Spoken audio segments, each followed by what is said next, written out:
नमस्कार. धार्मिक मन ह्या चॅनलमध्ये आपल्या सर्वांचं स्वागत आहे. तर उद्या शुक्रवार आहे. तर उद्या शुक्रवार आणि अक्षय तिथी दोन्हीही आज शुभ दिवस आहे. खूप शुभ दिवस आहे. कारण शुक्रवारचं अक्षय तृतीया पडल्या. तर तुम्ही अक्षय तृतीयाला काय करायचं ह्याचा व्हिडिओ मी करत आहे आज. तर ते पूर्ण व्हिडिओ तुम्ही नक्कीच बघा. खूप फायदेशीर आहे हे व्हिडिओ. तर अक्षय तृतीया म्हणजे की नाही सगळ्यात शुभ मुहूर्त, सगळ्याला पण शुभ मुहूर्त, की तुम्ही काही एक ह्या दिवशी तुम्ही खरेदी करा तर ती वस्तू इतकी तुम्हाला शुभ लागल. वर्षभर अगदी तुम्ही त्या वस्तूपर्यंत वस्तू जे खरेदी करता त्यापासून तुम्हाला सुखच शुभ लाभल. तर सगळ्यात मेन महत्त्वाची गोष्ट म्हणजे त्या दिवशी खरेदी करायचं असेल तर सोनं. तर सोनं ह्या दिवशी खरेदी केलेलं सोनं कधी म्हणजे सोन्याची कमतरता पडणार नाही. सोनं त्यात म्हणजे घाणवट वगैरे ठेवतात तसं काय होणार नाही. अक्षय तृतीया दिवशी जे खरेदी केलेलं सोनं खूप वर्ष टिकून राहतं आहे आणि त्याचं काही म्हणजे बरंच काही फायदे आहेत. त्या दिवशी सोनं खरेदी केल्यामुळं सोन्याचं तुम्ही वर्षभर सोन्याची लयलूटच होत्या. तर सोनं नाही खरेदी करू शकला, काही आपलं अडचणी पण असतात, तर त्या दिवशी तुम्ही सोनं नाही खरेदी करू शकला तर तुम्ही एखादा प्लॉट घेऊ शकता किंवा घर बांधकामसाठी प्लॉट घेऊन ठेवला, घर बांधायचं होईना झालं तर अक्षय तृतीयेला तुम्ही एक उपाय नक्कीच करा. तर तुमच्या प्लॉटवर जाऊन पूजन करायचं. 1 किलोभर सिमेंट घ्यायचं.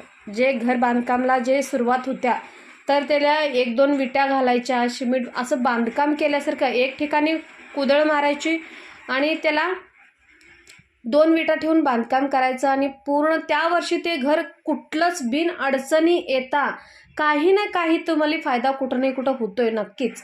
आणि त्याच्यामुळं ते घर उभा राहते आणि त्याचं घर म्हणजे त्याला कुठं कमी पडणार आहे. घरला कसं बी पूर्ण होतंय ते घर, पण त्याला पूर्ण नक्कीच होते. काही अडचणी असतात, बऱ्याच काही असते, पण अक्षय तृतीया दिवशी तुम्ही जे मुहूर्त केला तर ते घर कुठं थांबणार नाही, तर ते पूर्ण नक्कीच होईल. तर तुम्ही ह्या दिवशी प्लॉट खरेदी करू शकताय किंवा घर बांधकामसुद्धा तुम्ही नक्कीच ह्या दिवशी सुरुवात करू शकताय. खूप छान मुहूर्त आहे. वर्षातनं एक मुहूर्त अगदी मस्तच आहे. घर बांधकामसाठी एक नंबर, अगदी 100% पूर्ण होते घर, ह्याची खात्री आहे. आम्हीसुद्धा अक्षय तृतीयाला सुरुवात केली ती, ते 6 महिन्यात अगदी पूर्ण झालेलं. मी माझा अनुभव तुमच्यासोबत शेअर करत आहे. तर ह्या दिवशी तुम्ही नक्कीच घर बांधकामची सुरुवात करा किंवा वास्तुशांती करून घ्या. ह्या दिवशी खूप सुखशांती तुम्हाला लाभल. असं ह्या दिवशी वास्तुशांती केल्यामुळं लग्न याचे मुहूर्तसुद्धा ह्या दिवशी चांगलंच निघतात. तर नाही खरेदी करू शकला ह्या दोन्ही वस्तू तर चांदी तरी तुम्ही एखादा नाण्य तरी त्या दिवशी नक्कीच घेऊन या. तर चांदीसुद्धा सुख समृद्धीचं प्रतीक आहे. तर चांदीसुद्धा खूप शुभ आहे घेऊन येणं, खरेदी करणं. आणि आणला तर त्याची विधीपूर्वक अगदी व्यवस्थित त्याची म्हणजे पूजन करून घ्या. जसं की आपण पंचामृतनं अभिषेक करतो, जे काही नाण्य आणाल किंवा कुठलीही चांदी आणाल, अभिषेक पंचामृतनं नाही करू शकला तर तुम्ही दुधामध्ये थोडीशी साखर मिक्स करायची आणि त्याला स्नान घालायचं आहे. नंतर आपण स्वच्छ पाणी घालायचं आहे, पूर्ण व्यवस्थित पुसून घ्यायचं आहे, हळदी कुंकू लावून त्याला पूजन करायचं आहे. तर ही गोष्ट तिसरी, नाही हे सोनं चांदी घर नाही झालं शक्य तरी तुम्ही 1 किलो जरी गहू आणला किंवा 5 किलो आणला, गव्हाची कमतरता तुम्ही जेवढं पाहिजे तेवढं तुम्ही आणू शकताय. 1 किलोपासून तुम्ही घेऊ शकताय. तर त्या दिवशी तुम्ही गहू घेऊन यायचं. गहू सोन्याच्या बरोबरच आहे. सोनं चांदी असं गहू तुम्ही घेऊन यायचं. घेऊन येऊन गव्हाचे रास घरात गहू भरलेल्या म्हणजे पोत्यात कशात पण ठेवा, पण त्याची त्या दिवशी नक्कीच पूजन करा. आणि जर शक्य झालं तर गव्हाचं दान जरूरत ज्याला आहे, जे गरीब आहेत त्यांना जरूरत आहे, त्यांना तुम्ही नक्कीच दान म्हणून गहू देऊ शकताय. सगळ्यात महत्त्वाचं गव्हाचं दान ना सोन्या चांदीबरोबर जातोय, एवढं महत्त्वाचं आहे. गहूसुद्धा तुम्ही दान करू शकताय, त्या दिवशी घेऊन येऊ शकताय आणि त्याचं पूजनसुद्धा करू शकताय. तर अक्षय तृतीया दिवशी पूजन मेन म्हणजे काय आहे, तर हे सगळं आणायच्या वस्तू झाल्या. तर त्या दिवशी पूजन तुम्ही कसं करायचं, जे काही तुमच्या घरात सोनं चांदी आहे ते काढायचं, त्याला स्वच्छ धुवून घ्यायचं. स्वच्छ धुल्यानंतर त्याला एका वाटीत किंवा एका प्लेटमध्ये घ्यायचं आणि एक भरलेला लोटा घ्यायचा, गव्हाची रास करायची, एक खाली चौरंग हातरायची, चौरंगवर आपण जे चौरंगावर लाल किंवा पिवळं कापड घालायचं आणि त्याच्यावर थोडीशी गव्हाची रास करायची, एक भरलेला तांब्या ठेवायचा.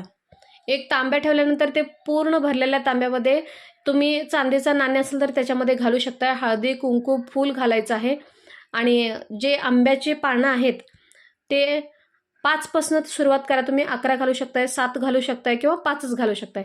घालायचं आहे पानं आणि त्याच्यावर एक प्लेट ठेवायची आहे. प्लेट ठेवून त्याला म्हणजे तुमच्या घरी लक्ष्मीची मूर्ती असेल किंवा नाणे असेल, त्या प्लेटमध्ये खायचं पान ठेवायचं आहे, खऊचं पान. ते खऊचं पान ठेवून त्याच्यावरती मूर्ती किंवा नाणे ठेवायचं आहे. हळदी कुंकू लावून अगदी पंचारतीनं पूजा करायची आहे, माताचा आशीर्वाद घ्यायचा आहे. अशा पद्धतीनं जर तुम्ही अक्षय तृतीयेला पांढरा काही साखर किंवा मिठाई कुठली असं तुम्ही गोड पदार्थसुद्धा करू शकताय, नैवेद्य म्हणून दाखवू शकताय. त्या दिवशी साक्षात लक्ष्मी माताचा तुम्ही आशीर्वाद घेऊ शकताय. अशा पद्धतीनं अक्षय तृतीयेला नक्कीच पूजा करा. काही तुमचं धनसंपदा काही आहे त्याची पूजा करून तुम्ही आशीर्वाद घ्या. पूर्ण वर्षभर तुम्हाला अक्षय तृतीयाच्या सगळ्यांना शुभेच्छा, सगळ्यांना सुख समाधान लाभावं अशी इच्छा आहे. तर तुम्ही सुद्धा असं नक्कीच पूजन करून बघा. वर्षभर कसं जातं हे नक्कीच बघा तुम्ही. अगदी अक्षय तृतीयेचा लाखात एक मुहूर्त म्हणला जातो, इतका छान मुहूर्त आहे. ह्या दिवशी तुम्ही नक्कीच काय ना काही खरेदी करा. काही नाही झालं तर गव्हाचा प्रयोग तर सांगितलाच आहे. थोडंसं गहू खरेदी करून आणा, त्याचे पूजन करा. तांब्यात पाणी घेऊन हळदी कुंकू लावून तुम्ही पूजा करा. जशी आपली साधी सिंपल जसं निबल तुम्हाला पूजा, तसं जसं शक्य असेल तसं तुम्ही पूजन करून घ्या आणि त्याचा अक्षय तृतीयाचा लाभ नक्कीच घ्या. तर परत एकदा नवीन एका धार्मिक व्हिडिओमध्ये पुन्हा आपली भेट होईल. तर तोपर्यंत धन्यवाद.